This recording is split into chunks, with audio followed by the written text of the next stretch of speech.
The eviction notice trembled in Keisha's hands as she stared at the lawyer's letter. $10, that's all her grandmother left her, enough for maybe 2 meals for the triplets. But when Jonathan Reed knocked on her door the next morning, his eyes held a secret that would change everything she thought she knew about being forgotten. Welcome back, beautiful souls. Hit that subscribe button and drop a comment telling me where you're watching from, because today's story will restore your faith in hidden blessings. Tonight, a widowed mother, $10 that changed everything, and the inheritance that proves love never dies. Let's dive in. The apartment smelled like instant noodles and broken dreams. Keisha Williams pressed her back against the peeling kitchen wall, watching her 3-year-old triplets, Malik, Zoe and Caleb, share a single bowl of cereal with milk so watered down it looked like tears. The eviction notice lay crumpled on the counter beside a stack of unpaid bills, each one a small knife twisting deeper into her chest. "Mama, why you crying?" Zoe's tiny voice cut through the morning silence, her dark eyes too knowing for someone who should still believe in fairy tales. "I'm not crying, baby." Keisha wiped her face with the back of her hand, tasting salt and failure. "Mama's just thinking about how Marcus would have handled this. Thinking about how her husband's laugh used to fill this same kitchen before the cancer took him 18 months ago. Thinking about how she'd promised him she'd keep their babies safe, and now she couldn't even keep a roof over their heads."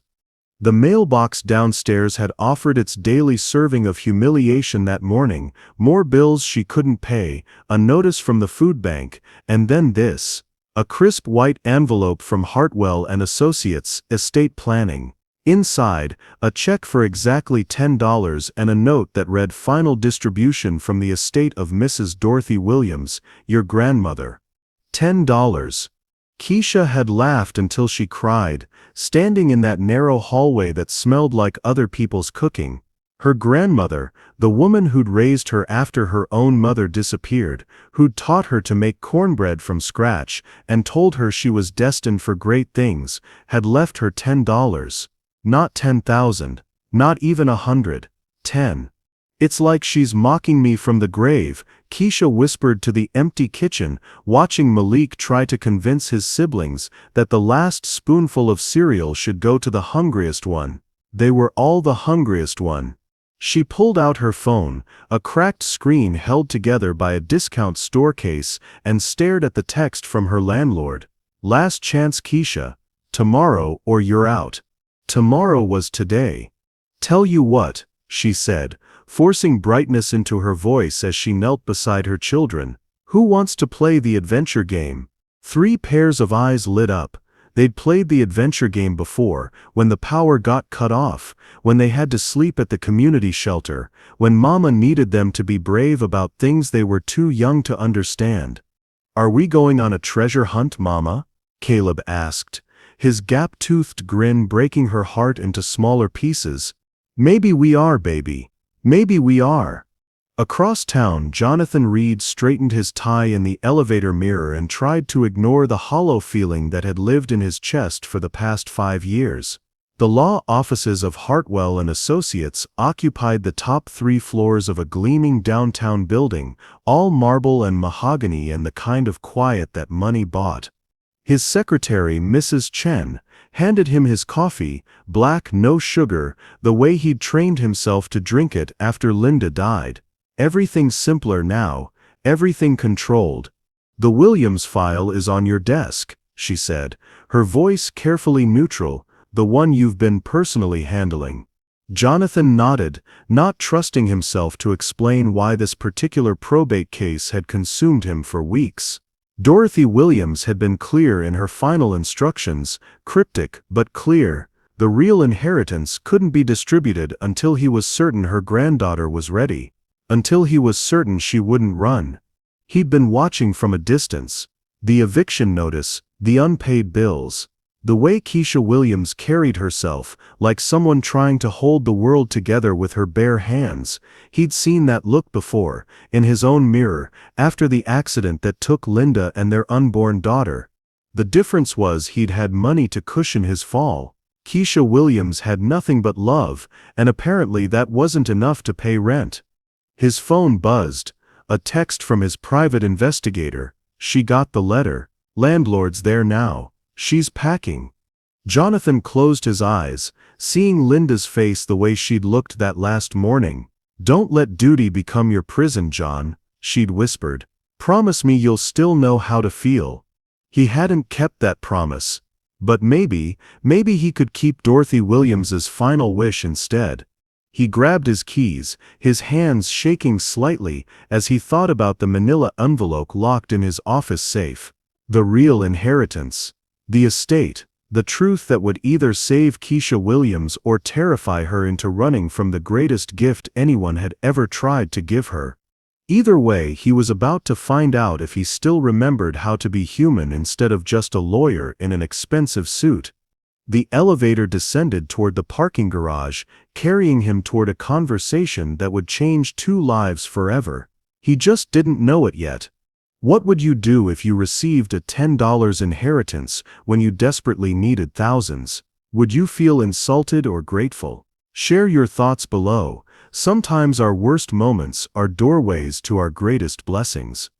The knock came at 9:47 a.m., sharp and professional, cutting through the chaos of three toddlers who didn't understand why their toys were going into garbage bags. Keisha froze, one of Malik's stuffed bears clutched in her hands. Landlords knocked differently. Angry, impatient. This was something else, something that made her stomach drop even though she couldn't name why. "Mama, somebody's here," Zoe announced, pressing her face against the window. "It's a fancy man."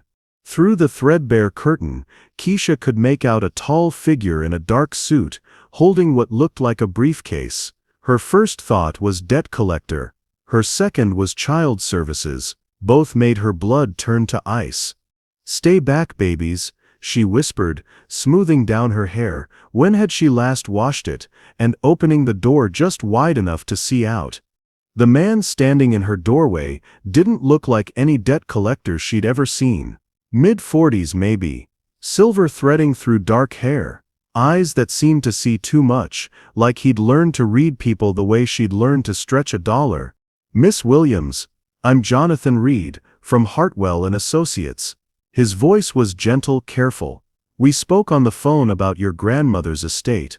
Look, if this is about that $10, I haven't cashed the check yet." The words came out harder than she meant them to. "I know it's not much, but may I come in?" He glanced past her shoulder where the triplets had arranged themselves like tiny sentinels, watching the stranger with the wariness of children who'd learned that new people usually brought bad news. "There's been a misunderstanding." Keisha's grip tightened on the door. What kind of misunderstanding?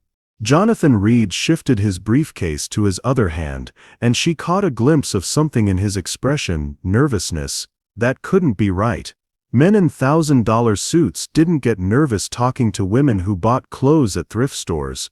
"The kind that requires more than a hallway conversation," he said softly. "Miss Williams, I need to ask you something, and I need you to really think about your answer. Did your grandmother ever mention a place called Willowbrook? Maybe something about coming home?" The world tilted.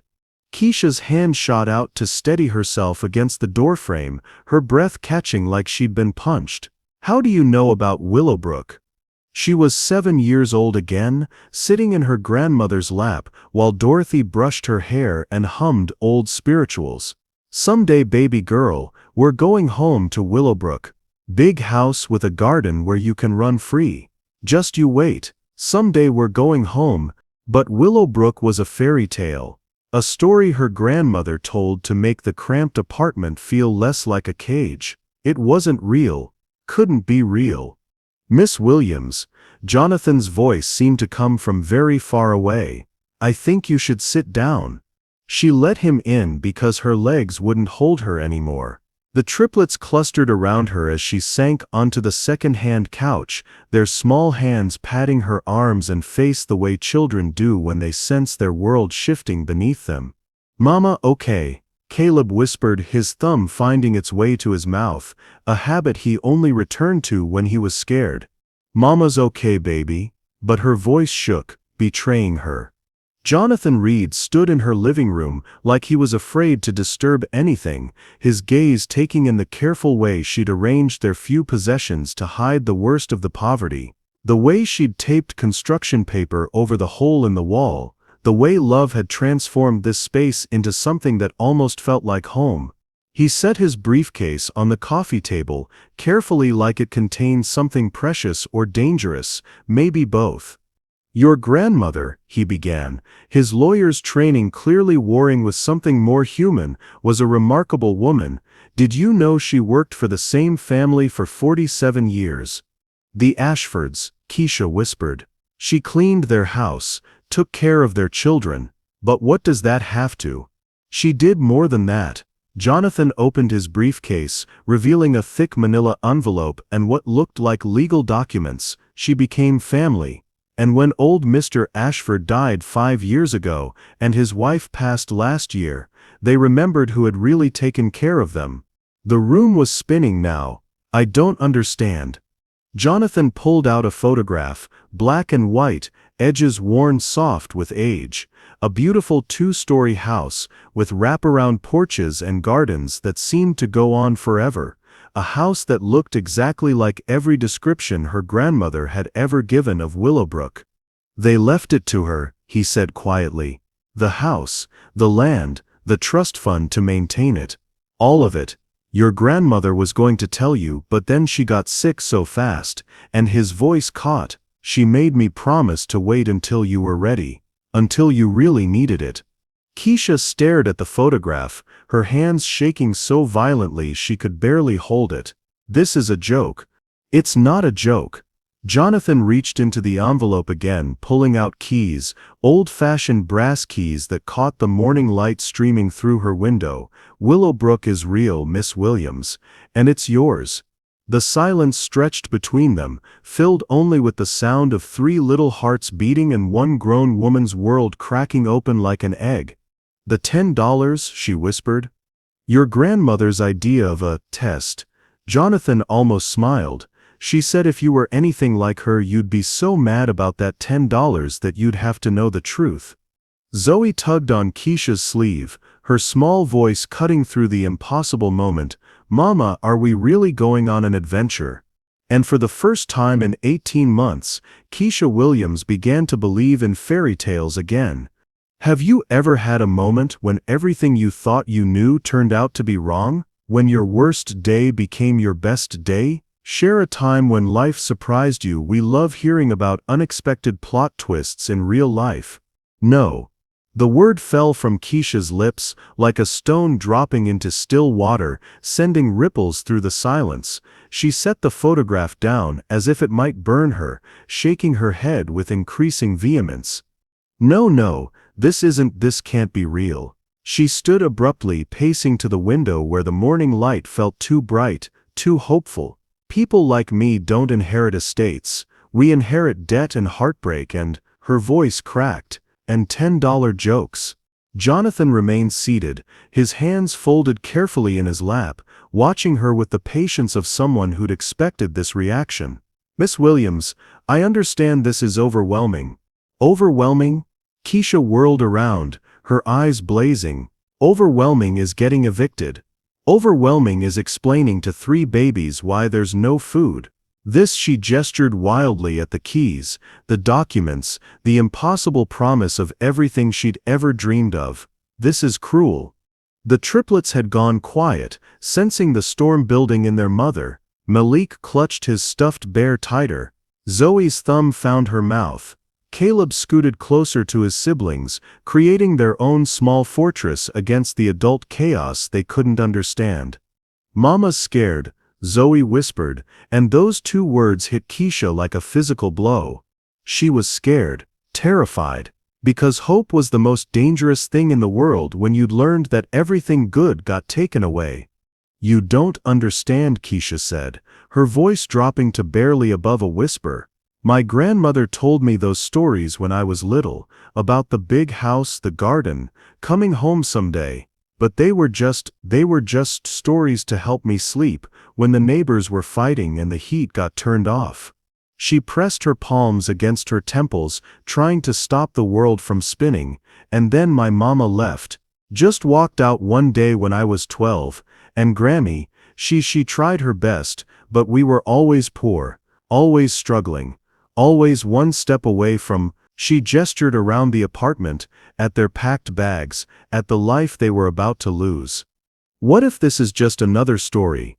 What if you're wrong, or lying, or God? What if I let myself believe, and then what? Jonathan's voice was gentle, but there was something underneath it, something that sounded like his own pain. What if you let yourself believe, and it turns out to be true?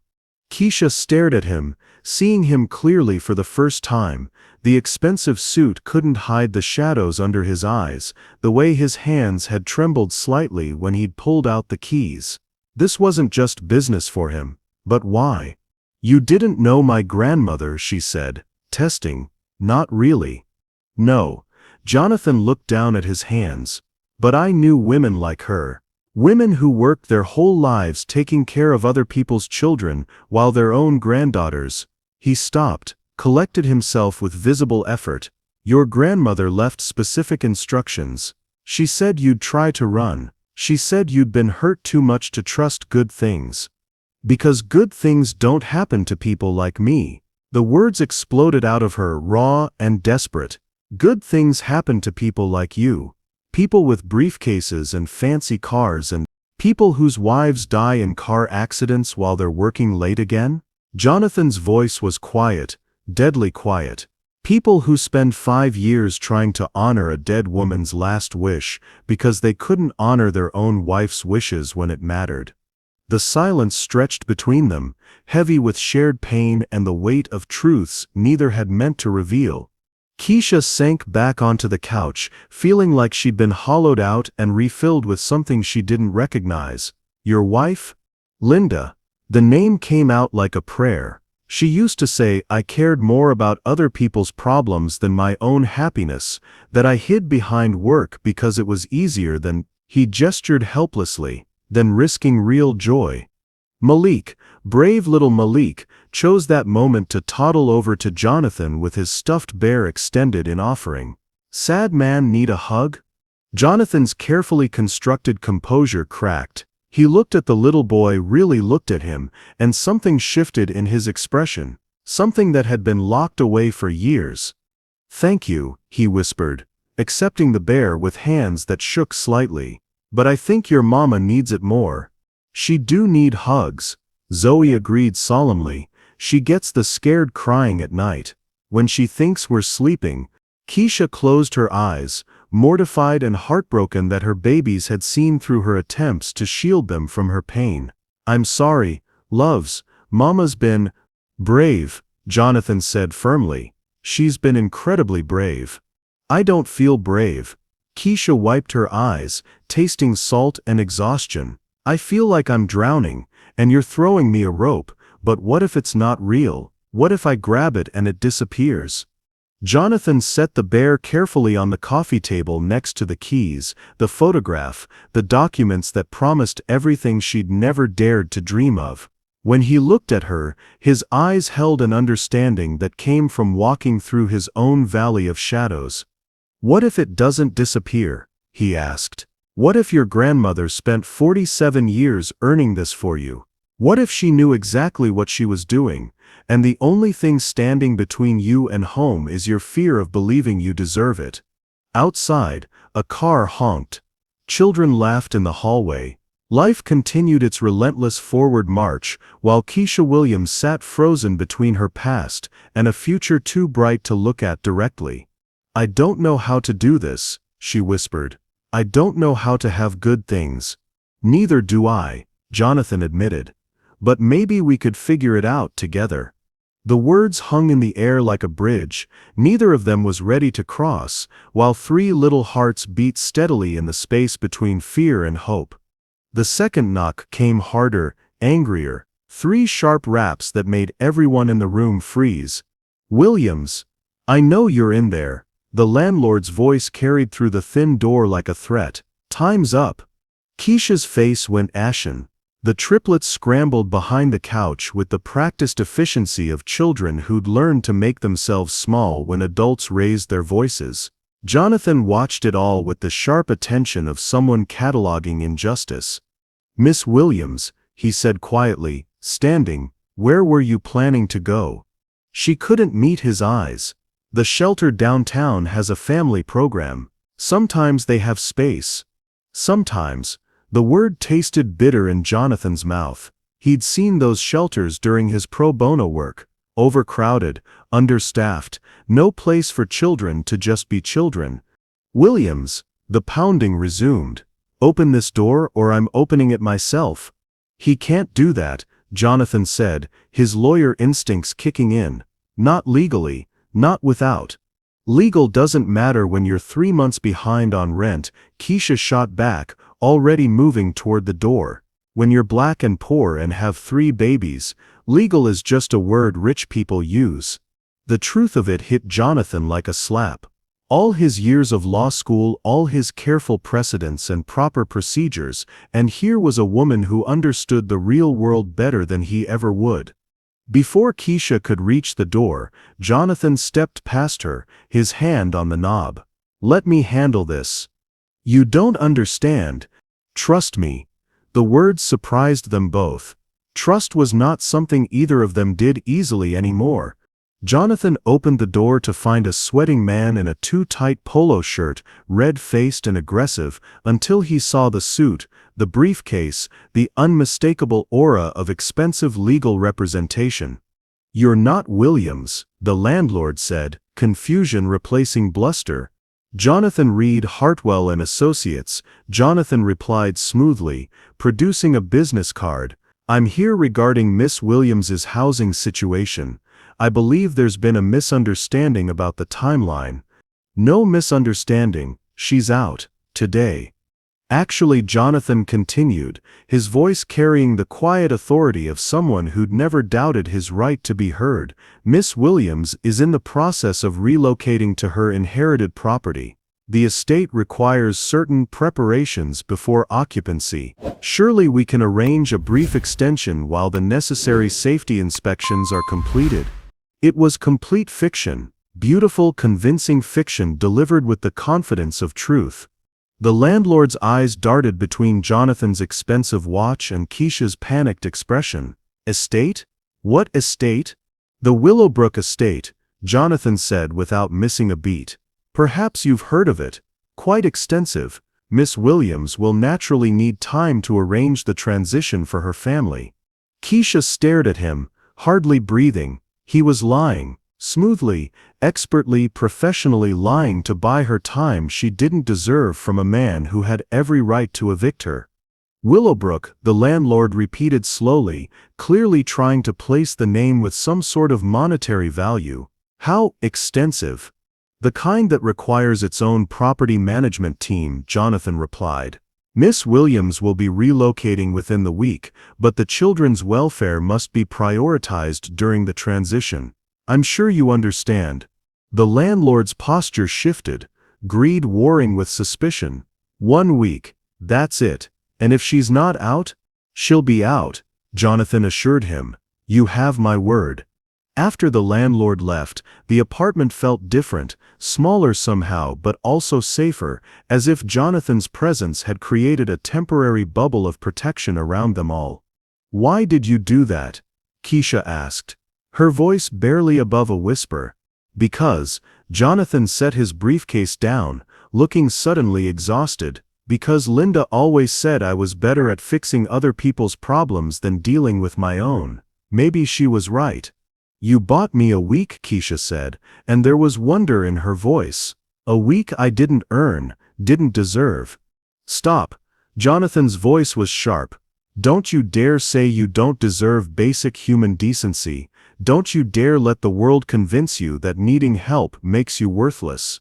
The words hung between them, raw and honest and more revealing than either had intended. Zoe peeked out from behind the couch, her small voice cutting through the tension. "Is the mean man gone?" "He's gone, baby," Keisha said, gathering her daughter into her arms. "He's gone." The fancy man made him go away, Malik observed, emerging with his stuffed bear, like a superhero. Jonathan actually smiled at that. A real smile, not the polished professional version. I think your mama's the superhero. I'm just someone who knows how to talk to angry landlords. Stay for lunch? Caleb asked with the easy hospitality of a child who didn't understand that they barely had food for themselves, let alone guests. Oh, sweetheart, Mr. Reed probably has important places to be, Keisha began. Actually, Jonathan interrupted, surprising himself. I was wondering if I could drive you all to see Willowbrook, today. Right now. Keisha's breath caught. I told you, I can't. You can't what? Except that your grandmother loved you enough to spend half a century earning you a home? You can't believe that maybe, just maybe, you're exactly where you're supposed to be? What if it's not real? The question came out broken, desperate. What if we get there and it's a mistake, or a dream, or what if it is real? Jonathan countered. What if we drive out there right now, and you see the garden your grandmother described? What if your children get to run in grass they actually own? What if this is the moment your life changes forever, and the only thing stopping you is fear? Outside the window, clouds were gathering, promising rain. Inside the apartment, 3 children watched their mother stand at the crossroads between everything she'd ever known and everything she'd never dared to dream. One look, Jonathan said gently. Just one look. If it's not what we think it is, I'll drive you back. No questions asked. Keisha looked at her packed bags, at her children's hopeful faces, at this man who'd appeared in her life like an answer to prayers she'd been afraid to pray. One look, she whispered. And for the second time that day, the world shifted on its axis. The drive to Willowbrook took 43 minutes through winding country roads that seemed to lead away from everything Keisha had ever known. Jonathan's Mercedes was quieter than her apartment had ever been, leather seats soft enough to sink into, air conditioning that actually worked. The triplets pressed their faces to the windows, marveling at horses and barns and space that seemed to go on forever. Grammy really lived here? Zoe asked for the 5th time, her breath fogging the glass. Not lived, Keisha corrected softly. Her hands twisted in her lap. Worked. She worked here. But even as she said it, doubt crept in. The landscape was too beautiful, too pristine. This wasn't a place where women like her grandmother scrubbed floors and emptied trash cans. This was a place where people like Jonathan belonged. Turn here, Jonathan said, consulting the GPS on his phone, though Keisha noticed he seemed to know the way without it. They turned onto a private lane lined with oak trees, so old their branches formed a cathedral overhead. Spanish moss hung like lace curtains, filtering the afternoon light into something magical, something that belonged in fairy tales. And then they saw it. Willowbrook rose from the landscape like something out of a dream, 3 stories of pale yellow clapboard with white columns and wraparound porches that seemed to embrace the world. Gardens sprawled in every direction, wild with late summer flowers. A swing hung from an ancient magnolia tree, still moving gently in the breeze as if someone had just been there. Holy shit, Keisha breathed, then immediately clapped a hand over her mouth. Sorry, babies. Mama said a bad word. But the children were beyond caring about language. They were staring at the house with the wide-eyed wonder of explorers who'd discovered a new continent. Jonathan parked in the circular drive, his hands gripping the steering wheel tighter than necessary. Your grandmother, he said quietly, worked here for 47 years, but she was more than an employee. He pulled out a manila envelope Keisha hadn't seen before, thick with photographs and documents that looked older than she was. I think it's time you knew the whole story. The first photograph took her breath away, a young black woman in a crisp white uniform, holding a blonde toddler on her hip, but it was the expression on the woman's face, pure love, unguarded joy, that made Keisha's chest tighten. That's Grammy, she whispered. That's Dorothy, Jonathan confirmed, with Elizabeth Ashford. Mrs. Ashford was 3 when your grandmother came to work for the family. Mr. and Mrs. Ashford, the senior Ashfords, they'd tried for years to have children. Elizabeth was their miracle. He flipped to the next photo, Dorothy pushing a slightly older Elizabeth on the very swing they could see through the window, then another Dorothy braiding Elizabeth's hair, Dorothy teaching Elizabeth to ride a bicycle, Dorothy dancing with Elizabeth at what looked like a wedding. Your grandmother raised her, Jonathan said. When Elizabeth's parents traveled, when they worked late, when Elizabeth was sick or sad or needed someone to tell her bedtime stories, Dorothy was there. Keisha's throat felt raw, but she had her own family. She had me. She had both. Jonathan's voice was gentle. Elizabeth never forgot that. When she grew up, got married, had her own children, Dorothy helped raise them too. 4 generations, Keisha. Your grandmother helped raise 4 generations of Ashfords. The next photograph showed an older Dorothy silver threading her hair, surrounded by children of various ages, some white, some black, all looking at her with the same adoring expression Elizabeth had worn decades earlier. Elizabeth's grandchildren, Keisha guessed. And Dorothy's. Jonathan pointed to a familiar face in the crowd, a younger version of Keisha herself, maybe 10 years old, grinning with missing front teeth. This was taken at Elizabeth's 65th birthday party. You were there. The world tilted again. I remember. The words came out like dust. Grammy took me to a big party, said it was for her other family. I thought it was weird that all the white people knew my name. Because Dorothy talked about you constantly. Jonathan pulled out what looked like a letter, handwritten in shaky cursive. This is from Elizabeth Ashford, written 3 months before she died. She left specific instructions about the inheritance. He began to read. Dorothy Williams was not our employee. She was the heart of this house, the mother to children who weren't hers by blood, but were hers by choice. She never took a vacation because she said this was her home. She never asked for anything because she gave everything. When my husband and I decided to leave Willowbrook to Dorothy, she cried. She said she couldn't accept it. It was too much, but it wasn't too much. It wasn't nearly enough. Keisha was crying now, tears falling onto the photographs, onto the evidence of a love story she'd never known existed.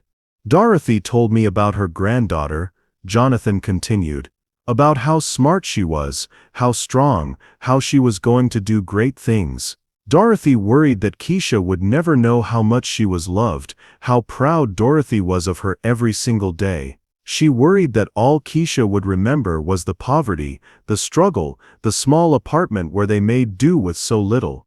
We did make do, Keisha whispered. But I never felt poor when I was with her. Not really. If something happens to me before Dorothy can bring Keisha home, Jonathan read on, please make sure she knows this house has been waiting for her. The garden is for her children to run in. The library is full of books for her to read to them. The swing is for summer evenings when the work is done and it's time to just be happy. The children had grown restless, pressing against the car doors, wanting to explore. But Keisha couldn't move, couldn't breathe. There's more, Jonathan said softly. He pulled out a final envelope, this one sealed with wax. Dorothy left this for you. She made me promise not to give it to you until you were here, until you could see what she saw every day for nearly 5 decades. Keisha's hands shook as she took the envelope, feeling the weight of words she'd never expected to receive.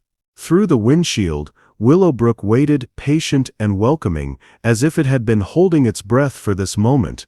Can we get out now? Malik asked, his small voice cutting through the heavy silence. I want to see Grammy's house. Yeah, Keisha said, her voice thick with tears and wonder and a hope so fragile, she was afraid to name it. Let's go see Grammy's house. But first, she had a letter to read. A final conversation with the woman who'd loved her enough to spend a lifetime building her a home. The wax seal broke with a soft crack that seemed to echo in the quiet car. Inside the envelope, Dorothy's familiar handwriting covered 3 pages of cream-colored stationery, the kind Keisha had never seen her grandmother use, but somehow knew she'd always deserved. My dearest granddaughter, if you're reading this, then Jonathan kept his promise, and you're sitting outside the house where I spent the happiest years of my life. I know you're scared, baby girl. I know you're thinking this can't be real, can't be yours. Let me tell you why it is. Keisha's vision blurred, but she kept reading, hungry for every word. When I first came to work for the Ashfords, you weren't even born yet. Your mama was still running wild, breaking my heart with her choices. I poured all my love into little Elizabeth, told myself I was just doing my job, but love doesn't follow job descriptions, does it? Before I knew it, she was mine too, not replacing the family I'd lost, but adding to it. Mama, can we please? Zoe started from the back seat. 5 more minutes, baby, Keisha whispered, not looking up. The Ashfords never treated me like help. When I got sick, they paid for doctors I couldn't afford. When your grandfather died, Mr. Ashford sat with me in the kitchen and cried because he knew how much I'd lost. When you came to live with me, they insisted I bring you to family gatherings because you were family. I never told you because I was afraid you'd think less of me for loving someone else's children, but loving Elizabeth never took away from loving you. If anything, it taught me how much love one heart can hold. Jonathan cleared his throat gently. The children are getting restless. Would you like to finish this inside? Keisha looked up to find the triplets practically vibrating with contained energy, their faces pressed against the windows like they were looking at Disney World. She nodded, folding the letter carefully. The front door opened with the same brass key Jonathan had shown her that morning. Was it really only this morning? The foyer was like stepping into a magazine, all polished wood and crystal chandeliers, but somehow it didn't feel cold. Family photos covered every surface: graduations, weddings, birthdays, ordinary Tuesday afternoons made precious by someone who cared enough to capture them. And in nearly every photo, Dorothy Williams smiled back at them. She really lived here, Keisha breathed. More than lived, Jonathan said softly. She loved here. The children scattered like puppies, their voices echoing through rooms that had been silent too long. Keisha followed their laughter into a massive kitchen where copper pots hung from hooks and a well-worn recipe box sat open on the counter, Dorothy's handwriting visible on the index cards. Cornbread, Keisha whispered, pulling out a card covered in flour fingerprints and loving use. She made it exactly like this. She made it for Sunday dinners here too, Jonathan said, standing closer than he'd been all day, close enough that she could smell his cologne, something expensive but not overwhelming. Elizabeth's daughter mentioned it in her letter. She said Dorothy's cornbread was the only reason her teenagers ever came to family gatherings. Keisha laughed despite her tears. She used to say cooking was love made visible. I thought she was just being dramatic. They moved through the house like explorers in a temple, each room revealing new pieces of Dorothy's hidden life. The library where she'd organized charity drives, the sitting room where she'd rocked fussy babies to sleep, the sun porch where she'd taught Elizabeth's granddaughter to sew. Mr. Reed, Malik's voice carried from upstairs, high with excitement, come see. They found the children in what was clearly a nursery, recently updated but obviously well used, with a crib, changing table and toys that looked barely touched. Elizabeth's great-grandchildren, Jonathan explained, noting Keisha's confusion. She had them over every summer. Dorothy insisted on having everything ready. Even after Grammy was gone? Especially then. Jonathan picked up a stuffed elephant from the floor, holding it with surprising gentleness. Elizabeth said Dorothy made her promise to keep bringing the children, keep making memories. She said this house was meant to be full of children's laughter. Zoe tugged on Keisha's shirt. Mama, is this our house now? The question hung in the air like a prayer. Keisha looked around the nursery, at the rocking chair worn smooth by decades of use, at the bookshelf filled with stories waiting to be read, at the window that looked out over gardens where children could run free and safe. "I don't know how to be rich," she admitted, the words coming out smaller than she'd intended. Jonathan set down the elephant, his expression thoughtful. "I don't think this is about being rich. I think this is about being home." "How would you know?" The question came out harsher than she'd meant it to, defensive in the way of people who'd learned to armor their hearts. But instead of retreating, Jonathan smiled, really smiled, not the professional version she'd seen all day. "Because I've been rich my whole life, and I've never felt at home anywhere, not since Linda died. But watching you read that letter, seeing you hold your grandmother's recipe cards, you belong here in a way I've never belonged anywhere." The honesty in his voice caught her off guard. "Why are you helping me? Really?" Jonathan was quiet for a long moment, watching the children explore their new territory with the fearless joy of people who still believed in happy endings. "5 years ago, my wife was driving home from the hospital where she'd just found out we were having a girl. She was so excited she called me 3 times during a 15-minute drive. The third call went to voicemail because I was in a meeting." His voice went tight. "She was telling me she'd already picked out a name. Lily. She wanted to call the baby Lily." Keisha's heart clenched. "Jonathan." "I never called her back. I was going to when the meeting ended, but then the police came instead." He looked directly at her, his eyes bright with unshed tears. "Your grandmother spent 47 years making sure Elizabeth's children knew they were loved every single day. I couldn't even return my own wife's phone call." The silence stretched between them, heavy with grief and understanding. "Lily would have been beautiful," Keisha said softly. "Yeah," Jonathan whispered. "She would have." Caleb chose that moment to run full tilt into Jonathan's legs, wrapping his small arms around the man's knees in an impromptu hug. "Don't be sad, fancy man. We're gonna live in the castle now."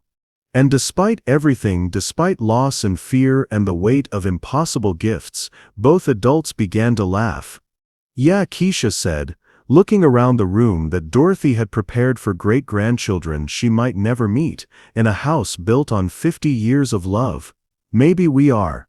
The call came while they were sitting on the front porch, watching the children chase fireflies in the gathering dusk. Jonathan's phone rang with the sharp insistence of the professional world intruding on something sacred. "I should take this," he said apologetically, glancing at the screen. "It's my partner." Keisha nodded, still reading Dorothy's letter for the 3rd time, trying to memorize every word, but she couldn't help overhearing the conversation that started polite and professional, and quickly turned sharp. "What do you mean, irregularities?" "No, Richard, I filed everything properly, because it's not just a case, that's why." "What are you talking about?" "Conflict of interest."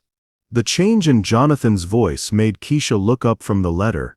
His entire posture had shifted, shoulders rigid, that careful professional mask sliding back into place. "I'll be in the office first thing Monday to review." "No, don't do anything until I get there." He ended the call and stared at his phone like it had personally betrayed him. "Everything okay?" Keisha asked, though the knot forming in her stomach suggested she already knew it wasn't. Jonathan was quiet for a long moment, watching Malik try to catch a particularly bold firefly. When he finally spoke, his voice was carefully neutral, the lawyer voice, not the man voice she'd been hearing all day. "There's been a development. Someone's questioning the validity of the inheritance." The words hit like ice water. "What kind of questioning?" "Another family member has come forward. Elizabeth Ashford's nephew. He's claiming that Dorothy manipulated his aunt into changing the will, that someone of Dorothy's background couldn't have legitimately earned such a substantial bequest." Someone of Dorothy's background. The euphemism hung in the air like poison. "He's saying my grandmother was a thief," Keisha said flatly. "He's wrong." Jonathan's response was immediate, fierce. "Dorothy earned every brick of this house, every blade of grass in this garden, but what?" But he has standing to challenge the will, and he's hired Carmichael and Associates. He ran a hand through his hair, destroying its careful styling. They're very good at making things messy, very good at dragging proceedings out for years. Years. The word echoed in Keisha's head like a death sentence. How long could this take? If they fight it hard, 3 to 5 years, maybe more. And in the meantime, Jonathan's silence was answer enough. In the meantime, she'd be back in that apartment, if she could even get it back. Back to food banks and eviction notices, and explaining to 3 children why the fairy tale had ended.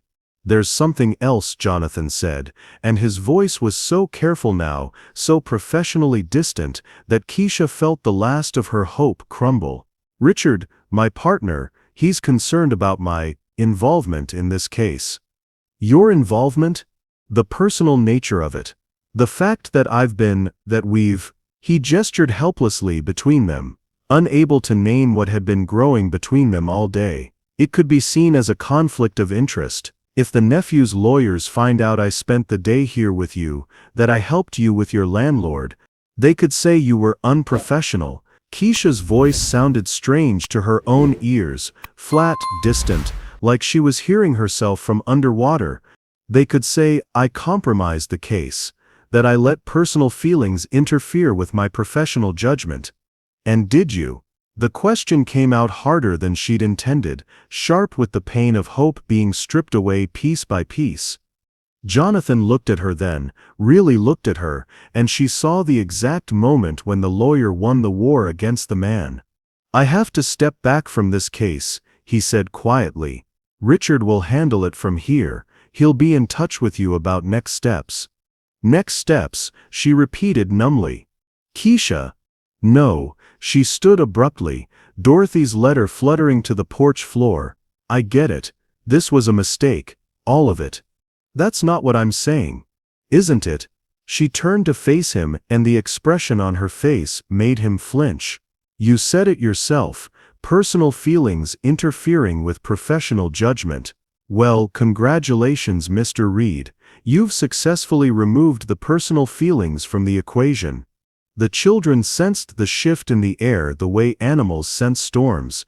They drifted back toward the porch, their earlier joy fading into uncertainty. Mama. Zoe's small voice was tentative. Are we going home now? Home. Such a simple word for such a complicated concept. Yeah, baby, Keisha said, her voice steady despite the earthquake happening inside her chest. We're going home. But as she said it, she realized she no longer knew where home was. The apartment was lost to them. This house, this beautiful, impossible house, was about to be locked away in legal battles that could last longer than her children would remember living here. Keisha, please. Jonathan reached for her arm, but she stepped back. Don't. The word came out like a blade. You made your choice. Your career, your reputation, your partnership, that's what matters. I understand. I thought for a minute that maybe I mattered too. You do matter. To who? She shot back. To the lawyer who's walking away to protect his professional interests, or to the man who told me he didn't know how to have good things either. Jonathan's face went pale. It's not that simple.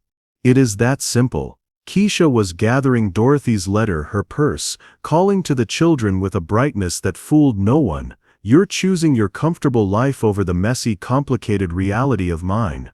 Again. Again. Like Linda's phone call, she said quietly, and watched him flinch as if she'd slapped him.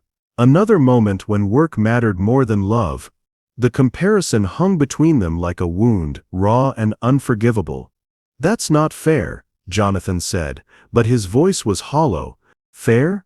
Keisha laughed, but there was no humor in it.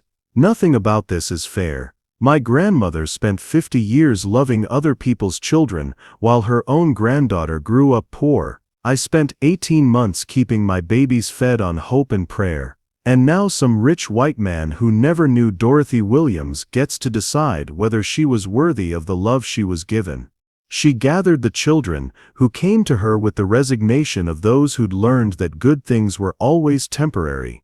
"And you," she continued, looking at Jonathan one last time, "you get to go back to your office and your partnership, and your safe, controlled life, while I go back to whatever I can figure out. Let me drive you." No, she was already walking toward his car, her children trailing behind like lost ducklings.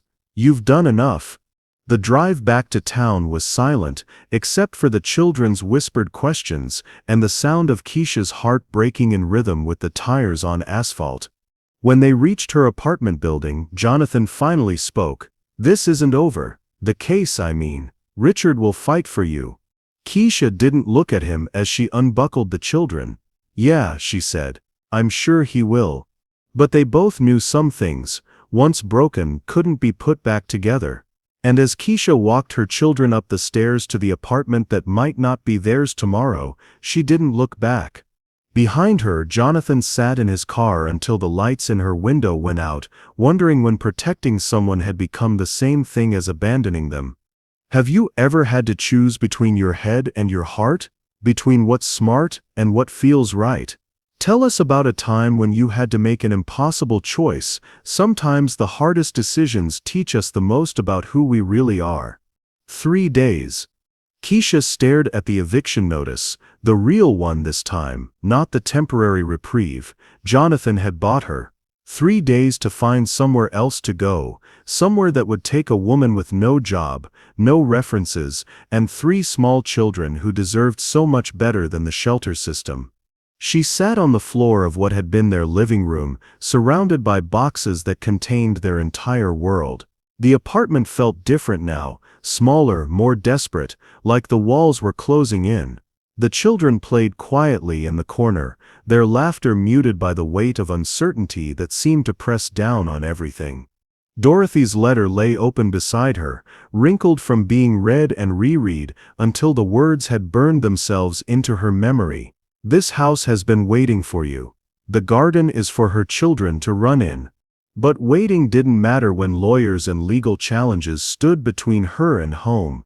Waiting didn't pay for food or keep roofs over heads. Her phone buzzed. A text from an unknown number. "Keisha, this is Richard Hartwell, Jonathan's partner. We need to discuss your case. Can you come in Monday?" Monday, after the eviction.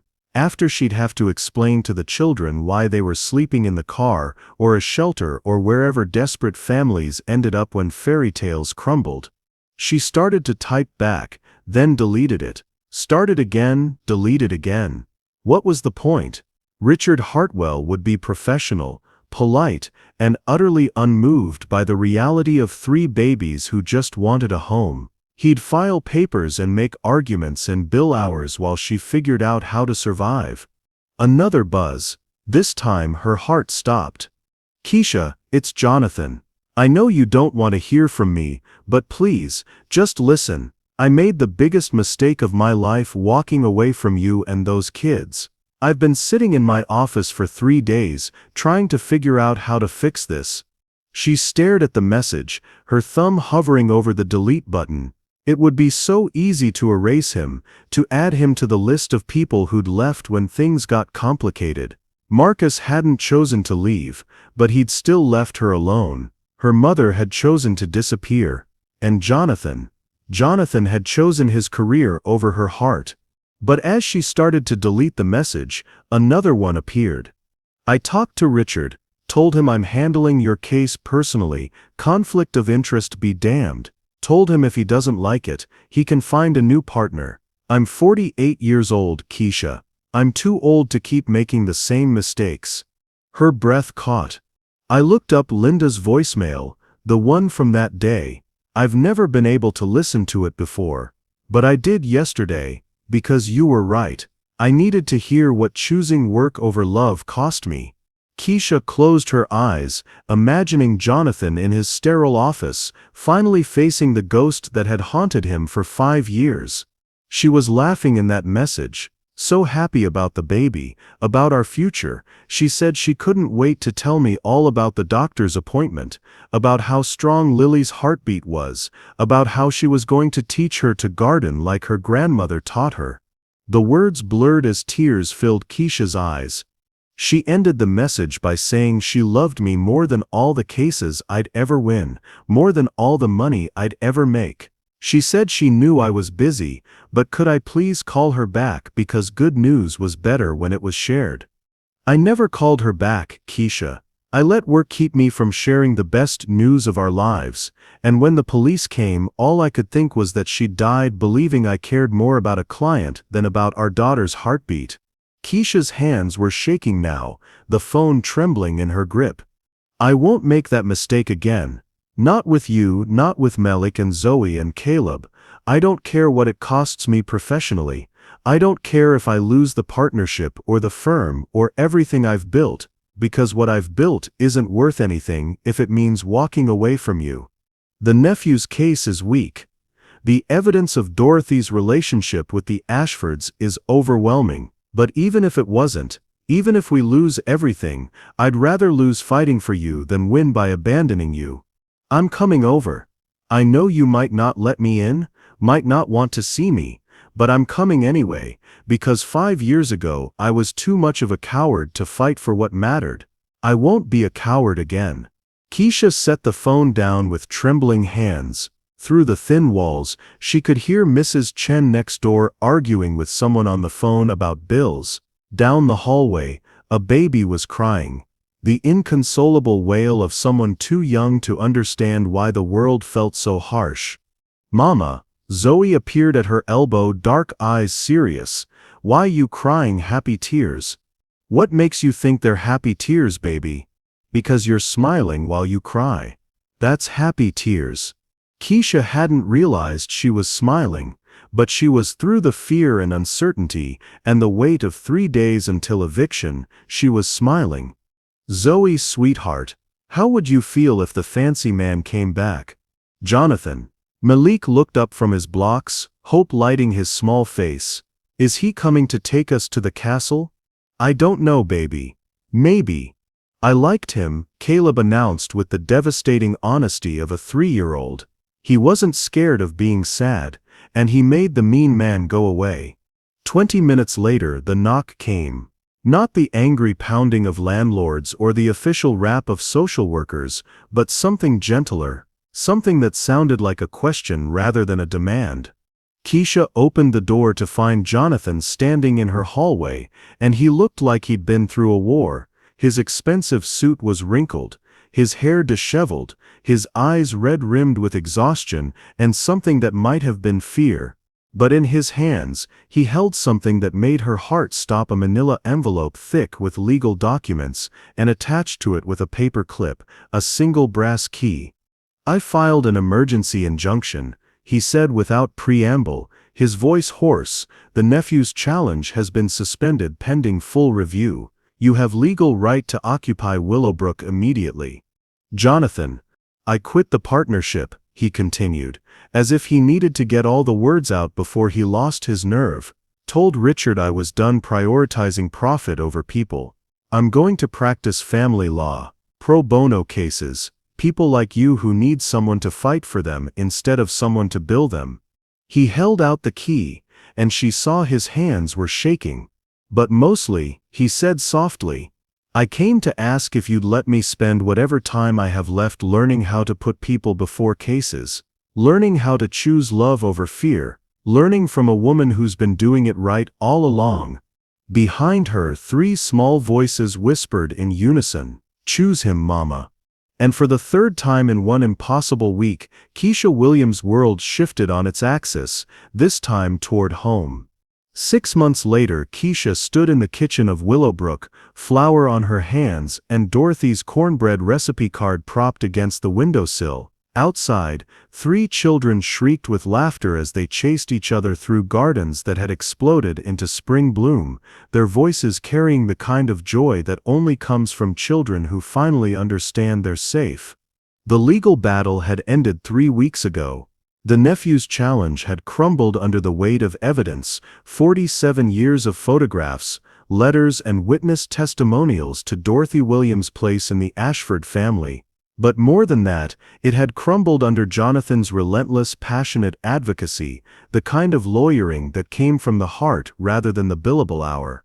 "Something smells like heaven." Jonathan's voice came from the doorway, and Keisha turned to find him leaning against the frame, his tie loosened, his sleeves rolled up, looking nothing like the polished corporate lawyer she'd met that first impossible morning. "Grammy's recipe," she said, wiping her hands on the apron that had belonged to Dorothy, found in the pantry along with handwritten notes about which grandchildren liked extra butter, and which ones preferred honey. "The children settled?" he asked, moving to stand beside her at the window where they could watch the triplets' elaborate game of tag that seemed to involve more laughing than running. Finally, Zoe insisted on reading to her brothers some story about a princess who lived in a castle with her fairy godmother. "Sounds familiar," Jonathan murmured, and she felt rather than saw his smile. They'd been careful these past months, conscious of boundaries and proprieties, and the delicate work of building something real from the ashes of their separate losses. But careful didn't mean distant. Jonathan had kept his word about choosing people over profit. His new practice focused on family law, adoption cases, guardianship disputes for people who couldn't afford the kind of representation he'd once provided exclusively to the wealthy. And if that practice happened to be located in a small office 20 minutes from Willowbrook, if he happened to stop by most evenings to help with homework or yard work or just to listen to the children's endless stories about their days, well, that was just practical. "I have something for you," he said, now his voice carrying a note she couldn't identify. "If it's another legal document, I might actually cry," she said, only half joking. The past months had been a parade of paperwork, estate transfers, tax documents, insurance policies, all the bureaucratic poetry that transformed fairy tales into reality. Not legal documents. He pulled something from his jacket pocket, a small wrapped package tied with string rather than ribbon, the kind of unpretentious gift wrapping that somehow felt more precious than professional presentation. Inside was a photograph, old and sepia-toned, showing a young woman in a simple dress standing on the front porch of Willowbrook. The woman was laughing, her head thrown back with uninhibited joy, surrounded by children of various ages who all seemed to be trying to get her attention at once. "That's Grammy," Keisha whispered, recognizing the smile she'd inherited, the way Dorothy held her shoulders when she was truly happy. "I found it in Elizabeth's papers," Jonathan explained. "It was taken the day Elizabeth brought her first grandchild home from the hospital. According to the note on the back, Dorothy was so excited about having another baby in the house that she baked enough food to feed half the county." Keisha traced the image with one finger, seeing her grandmother not as the tired woman who'd raised her in a cramped apartment, but as someone who'd been fully alive, fully loved, fully home. "There's more," Jonathan said softly. He turned the photograph over. In Elizabeth Ashford's careful script, Dorothy Williams, the heart of our home, the mother of our hearts, the woman who taught us that family isn't about blood, it's about choice. This house belongs to her as much as it belongs to any of us. May she always know she is loved. May she always know she is home. Below that, in Dorothy's familiar handwriting, "For my Keisha when she's ready to come home too." The tears came without warning, falling onto the photograph and the counter and the flour-dusted apron.